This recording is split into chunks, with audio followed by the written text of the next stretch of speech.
అందరికీ నమస్కారం. మోటకొండూరు గ్రామస్తులందరికీ పేరు పేరున హృదయపూర్వకంగా ధన్యవాదాలు, నమస్కారాలు. ఎందుకంటే ఊరు బయట ఎక్కడనో మంచిగా స్వాగతం పలికి ఊరంతా కూడా చూపించుకుంటూ ర్యాలీగా తీసుకొని వచ్చి ఇంత మంచి సమావేశాన్ని ఏర్పాటు చేసినందుకు గ్రామస్తులందరికీ హృదయపూర్వకంగా ధన్యవాదాలు తెలియజేస్తున్నాను. మరి ఇక్కడ స్థానిక జాగృతి నాయకులందరికీ, అదేవిధంగా తాజా మాజీ సర్పంచ్ గారికి, అట్లానే మన ఉద్యమాల తమ్ముడు శ్రీను గారికి, అట్లానే మా గణేష్ ఇత్తరి గణేష్ గారికి, మా బాలకి చాలా మంది జాగృతి నాయకులు ఉన్నారు. అందరికీ హృదయపూర్వకంగా నమస్కారం. అదేవిధంగా అంబేద్కర్ గారికి దండ వేయడానికి అనేక కుల సంఘాల నాయకులందరూ కూడా వచ్చినారు. వాళ్ళందరికీ పేరు పేరున ధన్యవాదాలు. మా సీనియర్ ఆగం చేసిండు, అటు ఇటు నూకిండు, దండ వేయకుండా వేసిండు. లాస్ట్కి అయితే వేద్దాం అందరం కలిసి. కాకపోతే హాజరైనటువంటి కుల సంఘాల నాయకులందరికీ కూడా ధన్యవాదాలు. మరి వాళ్ళ మోటకొండూరు వచ్చినామంటే పుట్టిగానే రాలే. మొత్తం తెలంగాణ జాగృతి అనే సంస్థ గత 19 ఏళ్ల నుంచి పెట్టుకొని బతుకమ్మలు చేసుకుంటా ఊరూరు తిరుక్కుంటా మొత్తం మహిళలందరికీ కూడా తెలంగాణ ఉద్యమంలో పాల్గొనాలని చెప్పిన సంస్థ. 19-20 ఏళ్ల నుంచి అదే పని చేస్తున్నాం. ఇగో మన ఊర్లో మా నరసమ్మ కూడా వచ్చి మాతో పాటు బతుకమ్మలు ఆడింది, మీకు అందరు కూడా ఎరికే. మరి ఆ అమ్మని కూడా ఎప్పుడు గుర్తు చేసుకుంటాం మేము. అట్లనే ప్రతి ఊర్లో ఎక్కడికి పోయినా ఒక 5 మందో 10 మందో ఎక్కడో ఒక దగ్గర బతుకమ్మలాడి ఉద్యమంలో పనిచేసినటువంటి వాళ్ళు అనేక మంది ఉన్నారు. మరి ఇవాళ తెలంగాణ జాగృతి ఒక కార్యక్రమం తీసుకున్నాం. ఏంటది? జాగృతి జనం బాట అనే కార్యక్రమం. జనం బాట అంటే ప్రతి జిల్లాకు పోయి ఒక 2 రోజులు అక్కడ ఉండి ప్రజల సమస్యలు ఏందో తెలుసుకొని వాటిని ఆఫీసర్లకు చెప్పి, అధికారులకు చెప్పి, ప్రభుత్వానికి చెప్పి ఎంతో కొంత పరిష్కారం చేసే ప్రయత్నం చేస్తున్నాం. ఎందుకంటే నిన్న మొన్నటిదాకా సర్పంచ్ ఎన్నికలైన మీరు చూసినారు. ఎన్నికలప్పుడు అందరూ వస్తారు నాయకులు, ఇంటింటికి గల్లీ గల్లీకి పొద్దుగాల మధ్యాహ్నం సాయంత్రం 3 పూటలు వస్తారు. వచ్చిర్రు అందరూ? వచ్చిర్రు కదా. సర్పంచ్ ఎన్నికలు అయిపోయినాక ఎక్కడ వాళ్ళు అక్కడ గాయమైపోయారా? మళ్ళీ రారు వచ్చే ఎన్నికల దాకా, అంతే కదా. అందుకే ఒక ఆడబిడ్డగా మరి ఇటువంటి పరిస్థితి తెలంగాణలో ఉంది కాబట్టే ఓట్లు లేనప్పుడే మీ దగ్గరికి మీతో మాట్లాడడానికి వచ్చిన నేను. మొన్నటిదాకా ఊర్లలో ఓట్లు ఉన్నాయంటే జాగృతి జనం బాట కార్యక్రమం హైదరాబాద్లో చేసినాం. ఎందుకంటే సమస్యలు తెలుసుకోవాలని. ఇవాళ ఇక్కడ ఊర్లలో ఓట్లు అయిపోయినాయి కాబట్టి ఇక్కడికి రావడం జరిగింది మీ దగ్గరికి. మరి ఇట్లా ఒక్కొక్క జిల్లాకు వెళ్తున్న కొద్దీ ఒకటే మాట నాకు అర్థమవుతున్నది. తెలంగాణ రాకముందు మన బతుకులు ఎట్లా ఉండేనో, తెలంగాణ వచ్చి 12 ఏళ్ళైనా చాలా మంది జీవితాలు ఇంకా అట్లనే ఉన్నాయి. మీ ఊరే తీసుకోండి, మోటకొండూరే తీసుకోండి. 950 సర్వే నంబర్లో అప్పుడెప్పుడో ఒక పెద్ద మనిషి చామల లక్ష్మీ నరసింహారెడ్డి అని ఉండే. ఆయన సర్పంచ్ ఉన్నప్పుడు 10 రూపాయలకు అందరికీ కూడా ఇచ్చిండే, భూములు ఇచ్చినప్పుడు. ఆ తర్వాత ఒక్క ప్రభుత్వం అని అడిగిందా? పట్టించుకున్నదా మనల్ని? అది బీఆర్ఎస్ కావచ్చు, కాంగ్రెస్ కావచ్చు, టీడీపీ కావచ్చు, ఎవరు కూడా పట్టించుకోలే, ఎవరు కూడా పట్టాలు ఇవ్వలేదు. మరి అప్పుడు ఆ పెద్ద మనిషి ఇచ్చిపోయిందంటే మళ్ళీ ఇంతవరకు ఎవరు దాన్ని అడిగిన పాపన పోలేదు.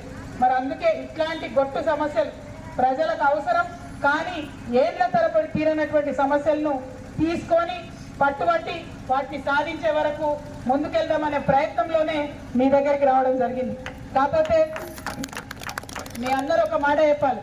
సమస్య ఉంది, మరి ఉట్టిగానే సైలెంట్ ఉంటే తీరుతుందా? అమ్మ కూడా అడగంది అన్నం పెడుతుందా? మన పిల్లగాడు కూడా ఆడుకుంటుంటే పొంది ఆడుకుంటున్నా అనుకుంటాం. వాడు ఏడ్చిండు అనుకోండి, ఒకసారి అటు పోయి చూసి ఏమైందిరా బిడ్డ అని అడిగి మన ప్రాబ్లం తీరుస్తాం. అట్లనే ఈ 950 సర్వే నంబర్ కూడా మరి గట్టిగా పోయి లొల్లి పెడదాం.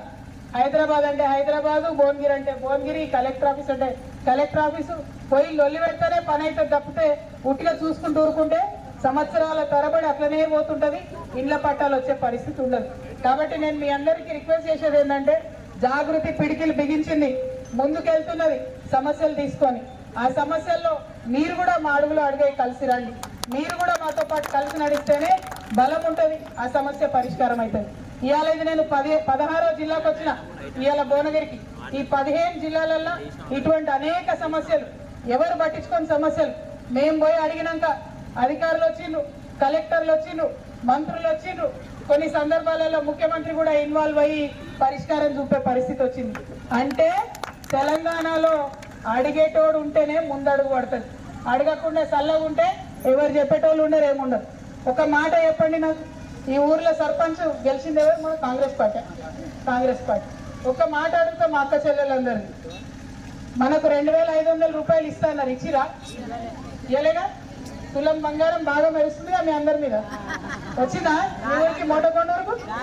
2 తులాలు ఇచ్చిందా రేవంత్ రెడ్డి? లేదా? మరి సర్పంచ్ ఎన్నికల కోసం వచ్చినప్పుడు అడిగిరా మీరు? అడగలేలే, మర్చిపోయారులే, అడగలే, ఆగమైపోయారు ఉట్టిగానే అంతేనా? ఇడిచిపెట్టి రీసార్ కూడా మళ్ళా. అందుకే మళ్ళీ వాళ్ళే వచ్చారు. అంటే ఒక పార్టీ అని కాదు, ఒక మాట ఇచ్చి చేయనటువంటి వాళ్ళను మీరు అడగలేదు అనుకో, అట్లనే నడుస్తూనే ఉంటుంది కహాని. మళ్ళీ ఇచ్చేది ఉండదు, ఏముండదు. 2500 ఇయ్యలే, చదువుకునే పిల్లలకు స్కూటీలు ఇస్తా అన్నారు, అది ఇయ్యలే. బంగారం అయితే భాషే లేదు. అదేవిధంగా చదువుకునే ఉద్యోగాలకు పోయే పిల్లలకు సంవత్సరానికి 2 లక్షల ఉద్యోగాలు ఇస్తామన్నారు. వచ్చినాయి ఎక్కడన్నా? అయినా యూత్ ఎవరు అడగలేదులే. మోటకొండూరులో యూత్ ఉన్నారా? ఉన్నారా యూత్? ఒకసారి ఓ అనండి. ఇంత సన్నగా అంటారా? యూత్ అసలు ఇక్కడ కొంచెం కష్టమే ఉన్నట్టుంది. ఒక్కసారి అంతేనా? ఓకే, పర్వాలేదు. అక్కడక్కడ ఆవాజ్ వినిపిస్తుంది. నేననే యూత్ ఉన్నారా? ఓకే, మహిళలు ఉన్నారా? ఒకసారి ఓ అనండి గట్టిగా. ఎక్కడ పోయినా మా ఆడబిడ్డలే నడుస్తుంది రాజ్యం. ఇవాళ రేపు అంతే కదా, మేమే గెలిచినట్టున్నాం. నా రిక్వెస్ట్ ఏంటంటే, మనకు మాట ఇచ్చి తప్పించుకున్న వాళ్ళను ఇడిచిపెడితే వాళ్ళకి అదే అలవాటు అయిపోయింది. మీరు ప్రతి ఎన్నికలలో ఏదో ఒక దానికి మా కులపోడే, మా సుట్టపోడే, నాకు తెలిసినోడే, మా పక్కింటోడే అనుకుంటే ఓట్లు వేసుడు. ఇక మా అన్నదమ్ములు అయితే దుడ్డుకో బుడికో ఆగమవుతారు, మీకు తెలుసు. మన ఆడవాళ్ళం అంటే కామ్ కానీ వాళ్ళు ఆగమవుతారు, మీకు తెలుసు. ఆగమై మళ్ళా పని చేయకుండా వాళ్ళనే గెలిపించుకుంటూ పోతే మారేది ఉండదు. నా రిక్వెస్ట్ ఒకటే, ఇప్పుడు ఓట్లు అయిపోయినాయి. 5 ఏళ్ల దాకా సర్పంచ్ ఎన్నికలు లేవు, చాలా రోజుల దాకా ఎమ్మెల్యే ఎన్నికలు లేవు. కానీ సమస్యల మీద మాత్రం పోరాటం కొనసాగాలి. దానికోసం అందరం కూడా ముందుకే వెళ్ళాలన్నటువంటి విషయాన్ని మీ అందరికీ తెలియజేయడానికి ఇక్కడికి వచ్చినాం. మరి ఒక్కటి కాదు, పొద్దున్న నుంచి భువనగిరిలో తిరుగుతూ ఉన్నాం. హాస్పిటల్ బాగాలేవు, మొత్తం ఆలేరు అంతటి కలిపి ఒకటే చిన్న హాస్పిటల్ ఉన్నది, 30 పడకల హాస్పిటల్ ఉన్నది. ఏమన్నా అర్జెంట్ ఉంటే హైదరాబాద్ పొమ్మని చెప్తున్నటువంటి పరిస్థితి ఇంకా కూడా ఉన్నది. ప్రాణాలు పోతున్నాయి, యాక్సిడెంట్లు అవుతున్నాయి, హైవేలు ఉన్నాయి. కానీ హాస్పిటల్కి తీసుకుపోతే అక్కడ ఏం సూది చూడలేదు, ఏం లేదు, పొమ్మని చెప్తున్నారు. అంతలోపు ప్రాణాలు పోతున్నాయి. అంటే యాక్సిడెంట్ అయినాక 1 గంట లోపల దక్కితే ప్రాణం దక్కుతుంది, లేకపోతే పోతుంది. అట్లా హాస్పిటల్ లేకపోతే పోతున్నాయి. మరి 100 పడకల హాస్పిటల్ ఇస్తామని అన్ని పార్టీలు చెప్పినాయి. ఎన్నేళ్ళకెళ్ళి చెప్తున్నాయి? 40 ఏళ్ళకెళ్ళి చెప్తున్నాయి. కానీ ఇంతవరకు ఆలేరులు ఎవరు కూడా ఇయ్యలేదు. కాబట్టి మా ఆడబిడ్డలకు నేను చెప్పేది ఒకటే, ఈ జనం బాట కార్యక్రమంలో ఏ జిల్లాకు పోయినా నేను 2 పనులు చేస్తున్నా. ఒకటి, ఖచ్చితంగా హాస్పిటల్ పోతున్నా, ఎందుకంటే వైద్యం అందరికన్నా ఎక్కువ ఆడవాళ్ళకి మనకు అవసరం. ఖచ్చితంగా హాస్పిటల్ పోతున్నా. బాగలేకపోతే కొట్లాడన్నా అక్కడ వసతులు మంచి చెప్పిద్దామన్నది నా ఆలోచన. కరెక్ట్ అయినా నా ఆలోచన? అడగాలనా హాస్పిటల్ గురించి? అడగాల్సిందేనా? ఒకసారి చేతులు ఎత్తుని అడగాలనేటం. అదే విధంగా ఎక్కడికి పోయినా ఖచ్చితంగా స్కూళ్ళకి పోతున్నా, ఎందుకంటే మన బతికెట్లయితే అయింది, పిల్లలు మాత్రం ఖచ్చితంగా చదువుకోవాలి, వాళ్ళు మంచిగా ఉండాలి. కాబట్టి స్కూల్లో చూస్తున్నా. విద్య, వైద్యం ఈ 2 ఖచ్చితంగా మంచిగా ఉండాలి తెలంగాణలో. అందుకోసం ఎక్కడికి పోయినా స్కూల్ చూస్తున్నా. చూడాల్సిందేనా స్కూలు? అడగాల్సిందేనా స్కూల్ బాగుండాలని? ఒక్కసారి చేయొద్దు స్కూల్ బాగుండాలని. నేను మీ మాట తీసుకుంటున్నా. మరి ఏ జిల్లాకు పోయినా ఇదే పని చేస్తా.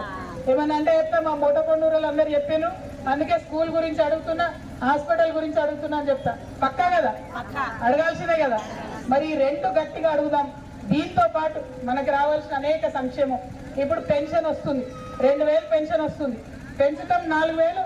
ఇగో నేను కుర్చెక్కగానే డిసెంబర్ 9 నాడు పెంచుతాను రేవంత్ రెడ్డి గారు. 2 ఏళ్ళు అయింది అటే పోయింది, మళ్ళీ ఇంతవరకు అదేం లేదు. పెన్షన్ల గురించి కొట్లాడాలన్నా అవుతా. అందుకే ఎక్కడికి పోయినా అడుగుతున్నా నేను, 2000 పెన్షన్ 4000 ఎప్పుడు చేస్తారు? 2500 ఇస్తాను, 2కి ఇస్తలేరు ఇంకా అని ఎక్కడికి పోయినా అడుగుతున్నాం. మనం అడగకపోతే రాదక్క, నేను చెప్తున్నా, ఖచ్చితంగా అడగాల్సిందే దాని గురించి. మరి ఇట్లనే ఒకటి అన్ని పనులు చేసుకుంటూ పోతున్నాం. మిమ్మల్ని నేను కోరేది ఒకటే, ఇవాళ నేను మీ బిడ్డగా మీ ముంగట నిలబడ్డా. నాకు సంతకం పెట్టే అధికారం లేదు, నేనే పదవిలో లేను, నేను బీఆర్ఎస్ పార్టీలో కూడా లేను. కేసీఆర్ సార్ నన్ను పార్టీలోకి వెళ్ళి తీసేసిండు. మరి ఏం కోపం వచ్చిందో, ఎవరేం ఎక్కించి చెప్పిరో నాకు తెలియదు, కానీ నన్ను పార్టీలోకి వెళ్ళి తీసేసిండు. 20 ఏళ్ళు పనిచేసిన, నేను పార్టీ కోసం పనిచేసిన, తెలంగాణ కోసం పనిచేసిన. బిడ్డలు ఒక్కొక్కరు ఆగమైపోతుంటే ఆగం కావద్దు తెలంగాణ బిడ్డలు అని చెప్పి అందరికంటే ముందుండి కష్టపడి పనిచేసిన. కానీ ఎందుకో మరి తీసేసింది. కానీ నేను ఆడబిడ్డలు ఇవాళ ఇంకొక మాట అడుగుతున్నా, మరి అలా నన్ను పార్టీలోకి వెళ్ళి తీసేసిరని చెప్పి నేను ఎవరి దగ్గరికి రాకుండా ఉండాలనా? జనంలో ఉండి జనం కోసం పనిచేయాలా? మీరే చెప్పాలి. పనిచేయాలనా? పక్కా ముచ్చట్నా? ఒకసారి చేయొద్దు. Thank you. మరి మీరు ఇచ్చిన ధైర్యంతోనే ఇంకా ముంగటి పోతాం. అన్ని జిల్లాలకు పోతాం, అన్ని చోట్లకు పోతాం, ఒక్కొక్కటి అన్ని సమస్యలు కూడా పరిష్కారం కోసం తొవ్వలు వేసుకుంటున్నాం. మరి నాకైతే ముందే చెప్పినట్టు మా అన్నదమ్ముల మీద జర నమ్మకం తక్కువ ఉంది, మా ఆడబిడ్డల మీద మాత్రమే భరోసా ఎక్కువ ఉంది. రేపటి నాడు ఏటైతుందో నాకు తెలియదు. ఏదేమైనా ఆడబిడ్డలు మనం ఒక జట్టుగా ఉండాలి, గట్టిగా మనం పట్టాలి, తెలంగాణ ముందుకు పోవాలి. ఇక మీరు ఒక్క మాట ఆలోచించు, తెలంగాణ వస్తే అన్ని మంచిగా అవుతాయి అనుకున్నాం. ఇలా తెలంగాణ వచ్చింది 12 ఏళ్ళు అవుతుంది. మరి మనకు అంతకుముందు 10,000 వస్తే జీతం, ఇవాళ ఏమైనా 15,000 వస్తున్నాయా? ఎవరికైనా ఒక జీతం ఎక్కువ వచ్చిందా? మనకు అంతకుముందు ప్లాట్లు లేవు, ఇప్పుడు ప్లాట్లు వచ్చినాయా? అంతకుముందు ఇల్లు లేవు, ఇప్పుడు ఇల్లు వచ్చినాయా? ఒక్కసారి ఆలోచన చేయండి.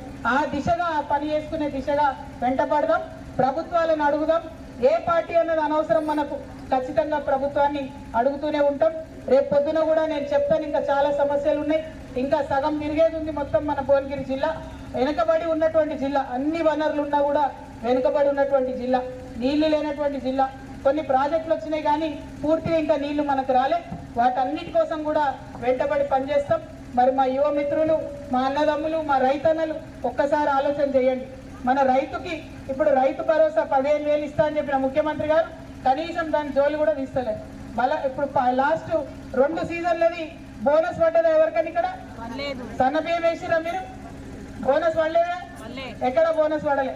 కానీ దాని గురించి మళ్ళీ అడిగేటోళ్ళు కూడా లేరు. అయినా మీరు సర్పంచ్ ఎలక్షన్లో మళ్ళీ ఓట్లు వేయండి, వేస్తూనే ఉంటుంది. ఇక ఎందుకు ఈ మాట చెప్తున్నా అంటే, ఒక్కసారి అప్పుడప్పుడు బుద్ధి చెప్పాలన్నా, చెప్తే దిగొస్తారు. మీరు సర్పంచ్ ఎన్నికలలో మళ్ళీ గెలిపించి పంపిస్తే ఏమనుకుంటారు?